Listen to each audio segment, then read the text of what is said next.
isugod na og implement ang nasyonal sa dilo. Pag-implement sa nasyonal sa dilo, dili madugay musunod ang pagsirado sa kaluwasan. Close of provision. Nalipay ka mga sandikiper kung mag-nasyonal sa dilo. Pero wala ba kamo kabalongan? Kanang nasyonal sa dilo, tibok adlaw ka na nga pagsimba. Counterfeit ka na sa Sabbath day sa Ginoo. Kung kaming mga Seventh-day Adventist nagsimba kami tibok adlaw ipapahulay, mausab ka na ang inyong buhaton pag nasyonal sa dilo. Mao ka nang isirado ang mga negosyo. Maulay mga trabaho. Kadto mga tao nga walay simba-simba, kinahanglan kamo magasulod sa simbahan matag adlaw Domingo. Tindot, di ba?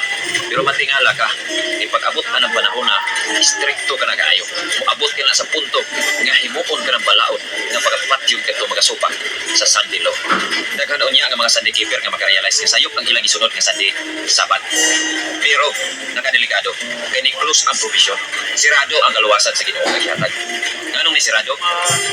Kay karon nga panahon na naa na sa investigative judgment. Daghan nagatudlo nga ang investigative judgment naa sa ulahi. Sayop ka na. Wala gani ka mo'y ma-prove na 7 years tribulation. Ano man, wala nag-exist sa Bible ang 7 years tribulation. Kung dili usa ka na sa doktrina. Yun ana sa ang investigative judgment. Ang investigative judgment naa sa ato panahon karon. Dili ka mo makasabot ana, gawas gud kamo natudloan sa doktrina sa Adventist. Ang investigative judgment karon sa atong panahon. Unang ako walay hunaw sa pagpasidaan kaninyo. Before musulod ang nasyonal sa dilo, sa dili pa mag-close ang provision, una-unaan ninyo sa makadaghan unsa ka tinuod ang Sunday observance o Sunday worship kung alang ba ka na sa Ginoo. Kaysa ulahing mga adlaw nata sa ato panahon, duha lang ka adlaw ang imong pilian. Adlaw sa Ginoo, 7th day Sabbath, o adlaw sa Antichrist, Sunday worship. Mandatory ka na sa pag-abot sa mga. Duha lang ka adlaw ang pilian nimo. Ining panahon karon before mag-close ang provision. Dili ka makasabot na dili ka Seventh-day Adventist. Atong gitan-aw ang usa ka vlog sa usa ka 70 Adventist nga gipasa ni nga video riri sa akong classmate nga 70 Adventist. So atong napamalandungan og nadunggan nato, tagaan nato reaksyon ang iyahang false explanation or false doctrine. Yung tag-false doctrine kay ang 70 Adventist atong nahibaluan nga kuan ni sila kanang dogmatic ni sila ning sabat-sabat nila. O hibaluan nato from the beginning ang Sabat that is rest day na unang-una didto na gihatag sa Ginoo sa Israel, way mga Gentiles ana nga gi-allowed nga apil ta diha. So, nigihimo nilang part of salvation ang Sabbath keeper. So, muna nga daghang kay grabe sila ka confident nga kuno sila maluwas sila tungod sa Sabbath keeper pag-keep sa Sabbath.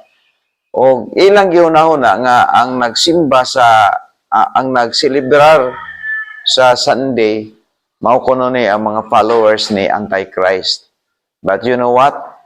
That is misleading. Misleading ni siya, guys. Ano may utak misleading? Kay wala kay passage sa Bible nga ang mga apostol nagtigom, nagworship ni Jesus nga kining nabanhaw na diha sa Sabat. Wala kay passage na sa Bible.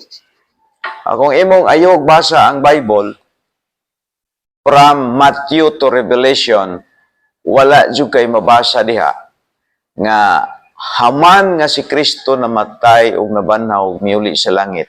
Wala kay mabasa diha nga ang apostles, no miyong mga apostoles, mga Christians nga nagtuo ni Kristo, nagtigom sa adlaw Sabado. Wa kay mabasa diha, guys.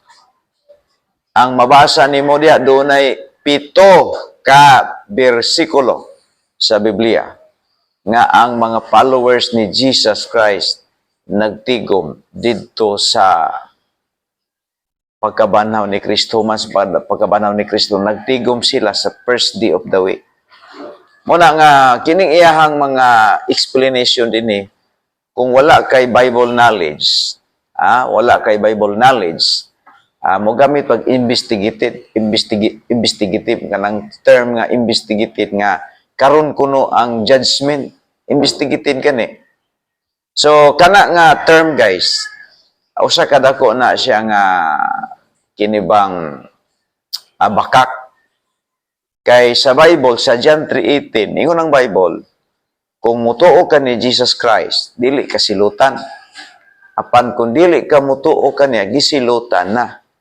So, pag kining mga tawhana, kining Seventh-day Adventist, guys, mingon ko ani, nga wala gyoy kaluwasan diri.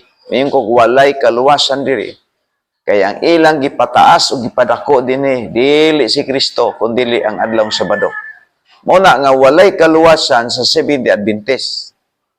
Kaya ang tinud-anay nga kaluwasan sa mga hintil mao si Jesus. Mabitaw nang ingon si Pedro nga kay wala na ilaing nga ngalan nga gihatag sa silong sa langit.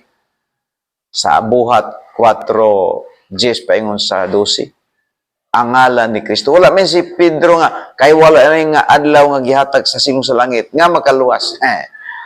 Sayop o dako kaayong kasipyatan sa mga Seventh-day Adventist nga ang ilang gihimong Ginoo nila ang adlaw ng Sabado.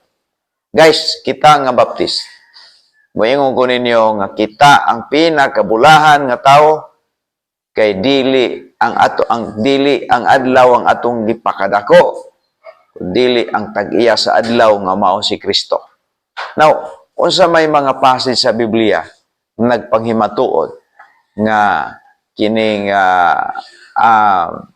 ang pagsimba ni Kristo nga nabuhi na, nabanhaw na, nga mao'y kaluwasan sa mga mutuo kaniya. Adlaw gyud nga first day of the week. Guys, tungod kay sa diha nga nagtigom si Kristo, nagtigom mga apostol ni Kristo diha sa John, guys. John chapter 20 verse number 20, guys. John chapter 20, ato na basahon, guys. Nagtigom sila in first day of the week.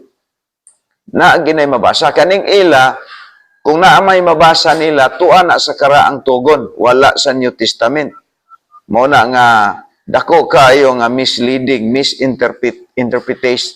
misleading o misteaching sa mga Seventh-day Adventist nga nagtuo sila nga kay Sabado lagi kuno sila nagsimba kuno, maluwas na sila. Dili makaluwas ang adlaw. Abi nyo guys, kita nga dako-dako tag nakatunan sa Biblia, di ta parehas ani nila nga baygot kay goto. Mingon ko ninyo nga tanang adlaw sa Ginoo man wa may iya sa yawa nga adlaw diri. Oh. Muna nga dunay gitawag nato og simba nga kanang na ay corporate worship. Nya gihimo na to ng corporate worship, guys, sumala sa gihimo sa mga apostol. Kuan first day of the week na. First day of the week ato ning makita diri, guys, diri sa John chapter 20 verse 19. Aning panahon na mo ni ato ang gisukaran sa ato ang doktrina nganong ang Baptist Sunday gid mi nag first day of the week gid ang tigom. Kaya naagi na sa Bible, guys, ang Bible sa John 20 verse 19. Then the same day at the evening, being a first day of the week, when the door were shut where the disciples were assembled for fear of the Jews, came Jesus and stood in the midst and said unto them, peace be unto you. So makita na to sa dihang nagtigom ang mga apostol sa first day of the week. First day of the week, mitunga si Jesus Christ. So wala man mingon si Christ nga, oy, sayop ninyo pagtigom. Wala ta ko sunod sa Sabado kay muanha ko. Wala. So sa dihang nagtigom ang mga apostol sa first day of the week, makita na to nga mitunga si Kristo. Sa ato pa, ang pagtigom di ay sa first day of the week, kamao ang Sunday, especially sa Baptist, naa ang Ginoo, wala sa Sabado. Muna nga, ang pagsimba sa adlong Sabado, under of the law, walay kaluwasan diha. Kay kung imo nang mabasa ka ng Sabat-Sabat, tuara na sa Old Testament, o walay record diri sa New Testament, nga gi-implementar na sa mga apostol, human si Kristo na banhaw. So that is a false teaching kining gipalakat ni ining mao nga false prophets, guys. Okay, so Baptist is the only church obeying what the Jesus demand to his disciples, because we know ang tanan nga mga apostol puro sila Baptist, dili sila Seventh-day Adventist, guys. Okay, clarification lang. That is Paul's teaching kining atong video atong nakita nga atong gitagaan og reaction. Okay, salamat, guys.